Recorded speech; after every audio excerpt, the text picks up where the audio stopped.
God afresh. And thank God, I think I heard from the Lord very instantaneously, and I told her, look, after you do everything we have written there, you've got to realize you can't judge yourself harshly.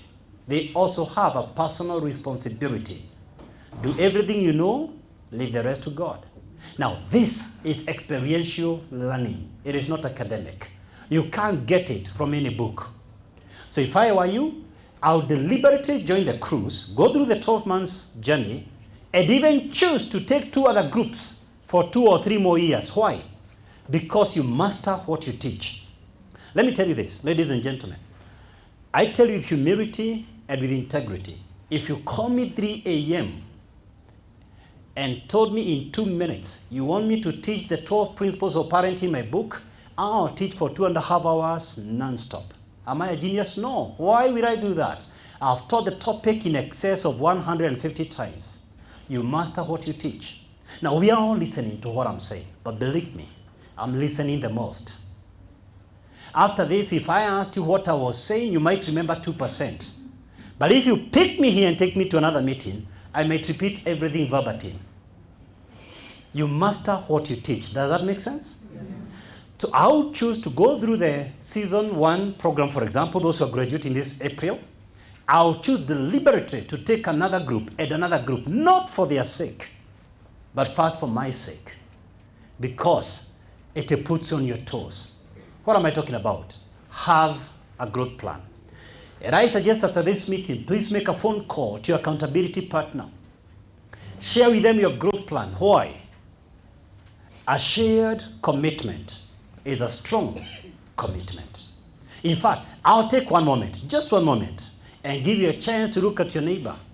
From just what I have shared up to now, tell them the action points you're going to take for your personal growth and development. Take a moment, talk to them. Just tell them. What are you going to do?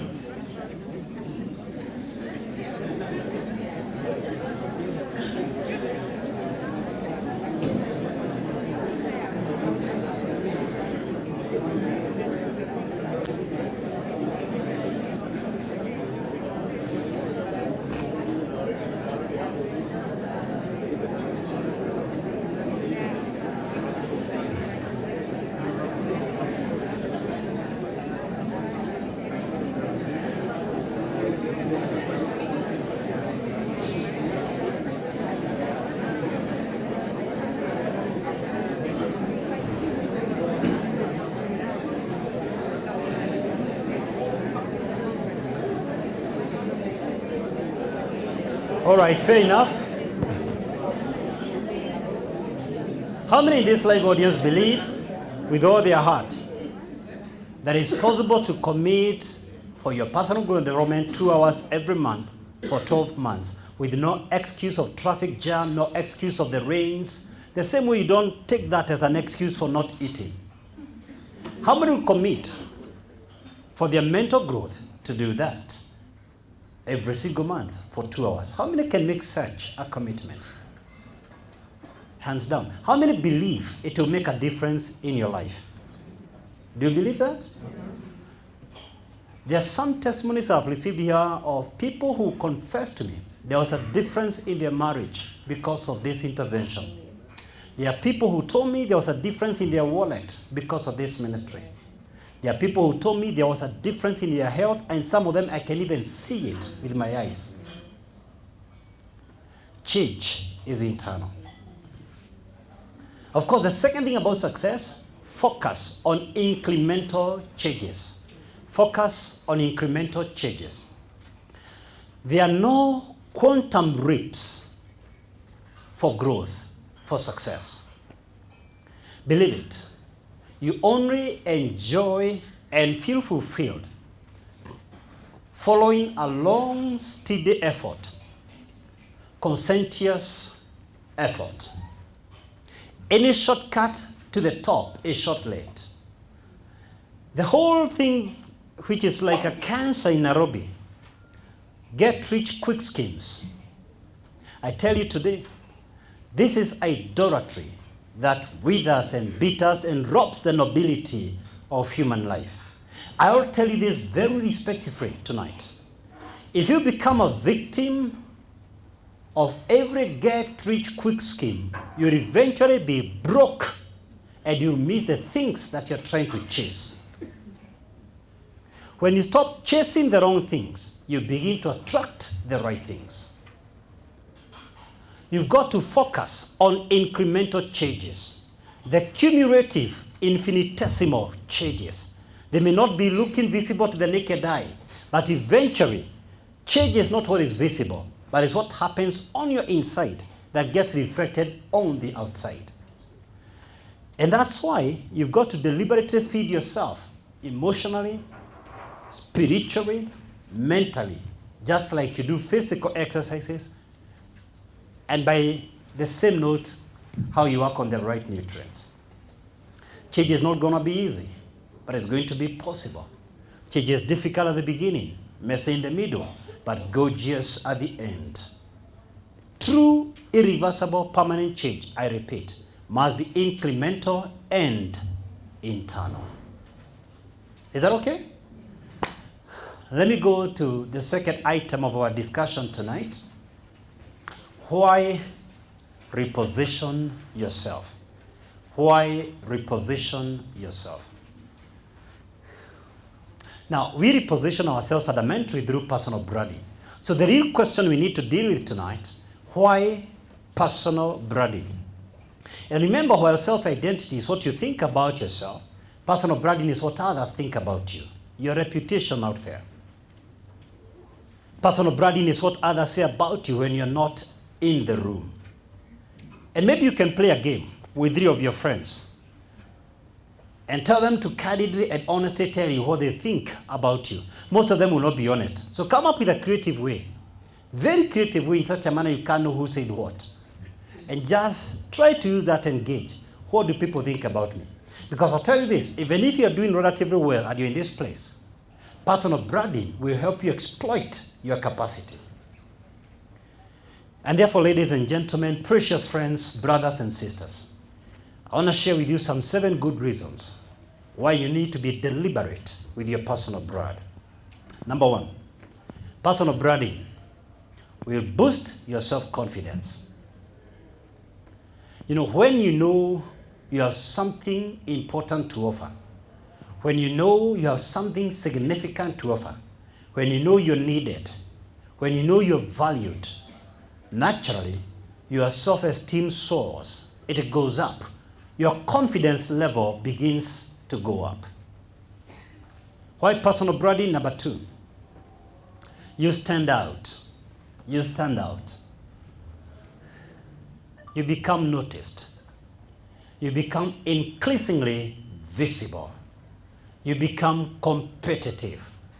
We are hardwired to notice that which is different. You will notice someone dressed in white in a sea of black clothing. Does that make sense? When you are similar with everyone else in the market, your customers are likely to bypass you. So you leverage on your uniqueness, on your deliberate about personal branding. You begin to differentiate yourself out of the crowds. For how long shall you be part of the crowd? Personal branding is the answer. Number 3, why personal branding? You attract people. You see, you can't force people to like you. You can't demand people to like you. You see, people's perception is their reality. It may not be your reality, but that's their reality. Don't even complain, why are they not calling you of late? If somebody is not calling you, he's saying it loudly, you are adding no value to them.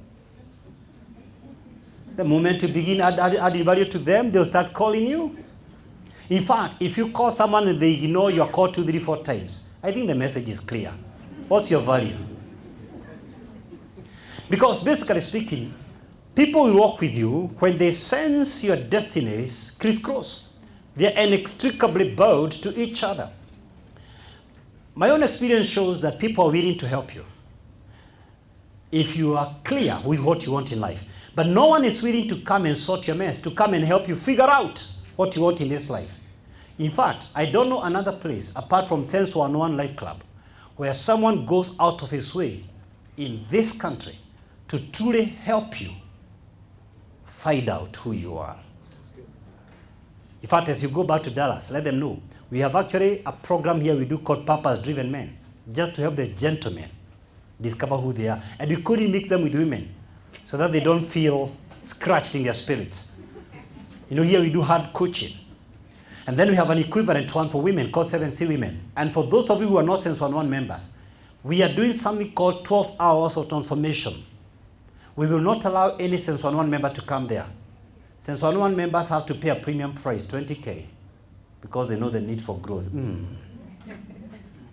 This is for your brother, your sister, the Subua guy, who is always depending on your pocket.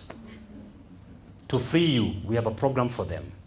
12 hours of transformation, 21st of July. Please pick the details at the info desk. What I'm saying is this. When people realize you're adding value to them, they will naturally be attracted to you.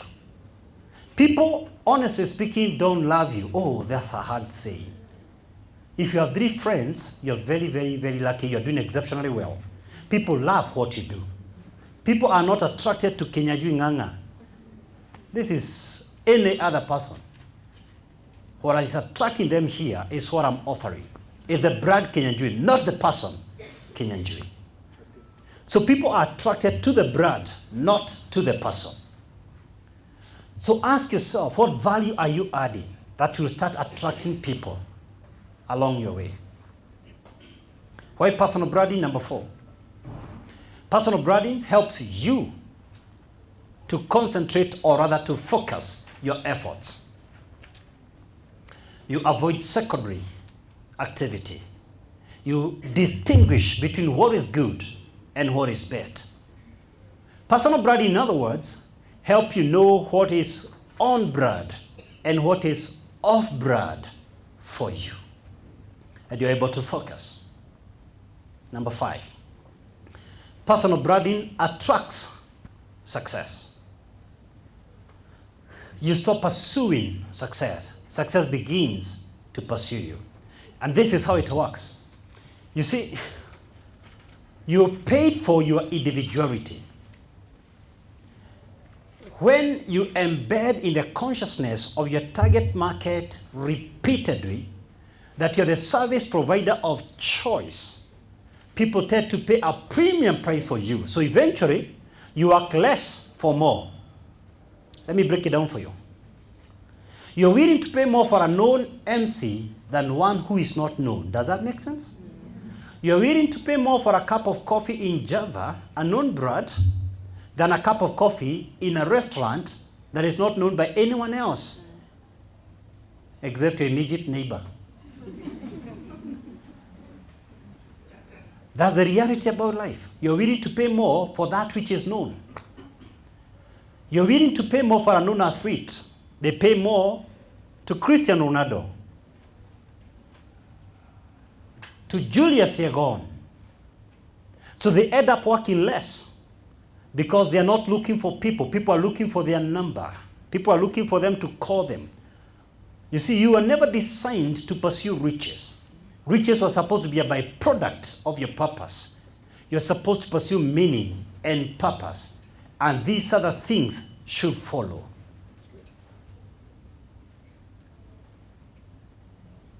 Number 6, personal branding helps your life be fulfilled.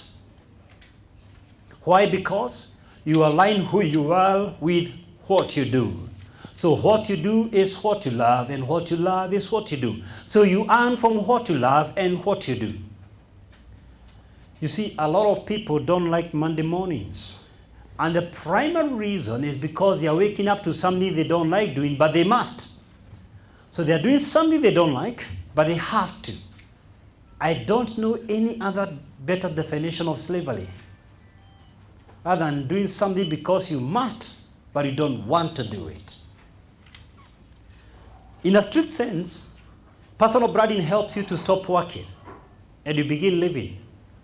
Because you no longer work, you're paid for doing what you love. Because your work becomes your life, it's your hobby. So you can end up putting 16 hours a day without knowing. When the average employee works for 8 hours and complains, the person who has identified his brand can work for 16 hours without realizing, because they love what they do. They are fulfilled.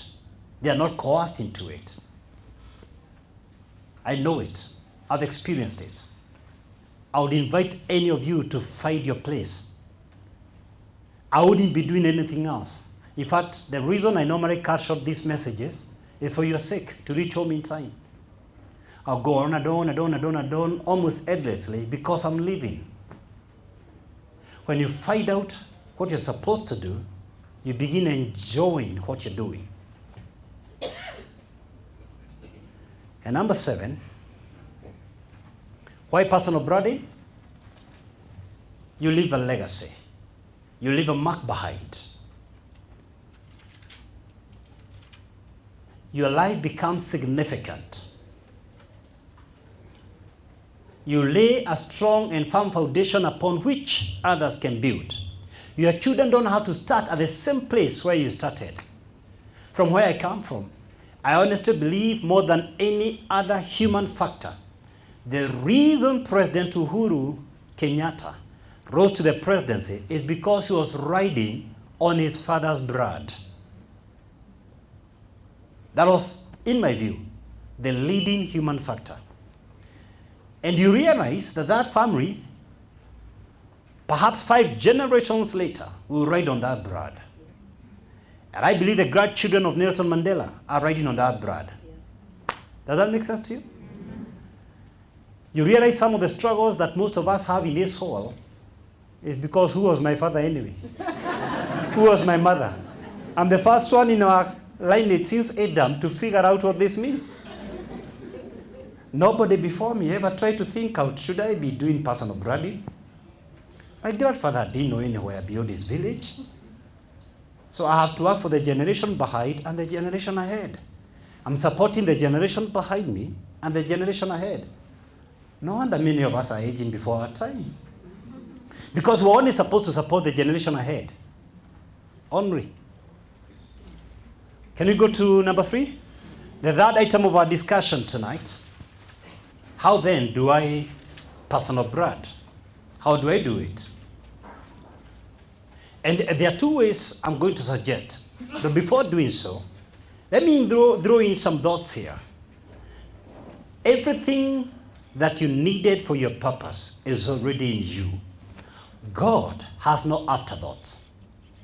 There are not some talents and gifts he has kept in the store waiting for you to recollect who you are and correct yourself and then release them. But whether you are where God had intended for you or not is a different story altogether. You've got to be bitter enough with where you are for you to go to the next level. Now, the fastest car as of today is Bugatti Veyron, can do up to 430 kilometers per hour. Ground speed, that's phenomenal, mind-boggling. If you choose to drive that car at 80 kilometers per hour, that doesn't reduce the maker's specs. Someone can take the same car and get the right gear and cruise at over 400 kilometers per hour. Someone can take the same spouse you divorced and make a great marriage out of him or her. Someone can take the same piece of land that you have and the title deed is in your suitcase and have a defining factor of production. Someone can take the same degree you have and become the CEO of the leading corporate in East Africa. Someone can take the same gift that you do have and perform on world stage. But let me digress and say this. Each one of you hearing my voice tonight, you've got the power, you've got the potential, you've got the capacity to perform at world class. Whether you do it or not is not an indication of malfunction from the maker's specs. I know without a shadow of doubt, if I park a car in the garage for too long, it begins to rust. And I ask you, could you be rotting in the parking lot. See, if your car is broken, you need to expose the deformities and the defects, the mechanics, so that it is fixed.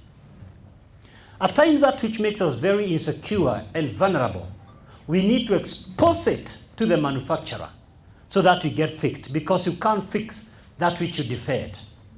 Poverty is not a problem, it's a result. Obesity is not a problem, it's a result. You've got to be mad enough with your current status quo for you to take a step and realize everyone else is work in progress in the potter's house. You're not alone. For how long shall you feel insecure with your incapacities? Expose them to the Maker tonight. So let me suggest some 2 ways in which you can reposition yourself. The first one is external repositioning. We are human, and we appreciate that which is physical. We appreciate what we see. The reality about human beings, they judge you after what they see.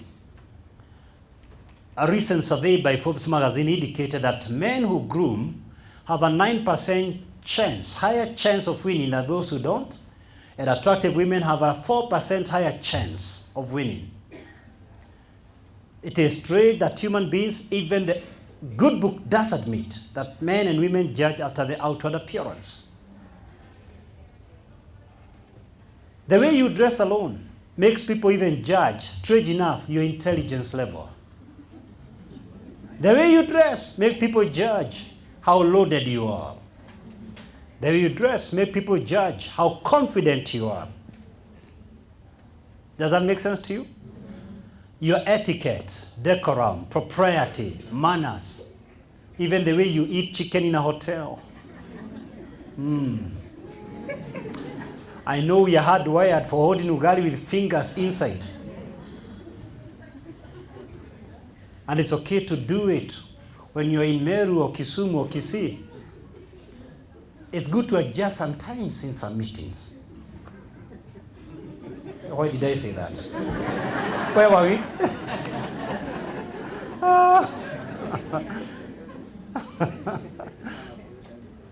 External repositioning. And on a serious note, I think sometimes we spend a lot doing other things and ignoring how we look. And I suggest part of personal branding that we cannot ignore is that people will judge you after your first appearance. And what is true for how you dress is also true for your interventions in the social media. Desist from posting things unless you're 100% sure that's how you want to be identified. Because people never come back to check whether you became definitive. Don't keep telling them you're doing this and by next week they're not sure what you're doing. The second way to reposition yourself, I call it internal repositioning. What is true, we are judged by how we look externally. I must also caution us that that is not our real value. It's our brand value. Our real value is internal. Our brand value is people's perception. So in most cases, even the way you dress is a reflection of an internal condition.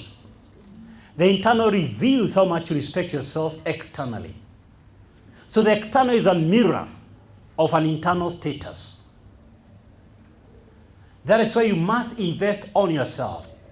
And with a lot of humility, and I say this very reluctantly, if you don't like your weight,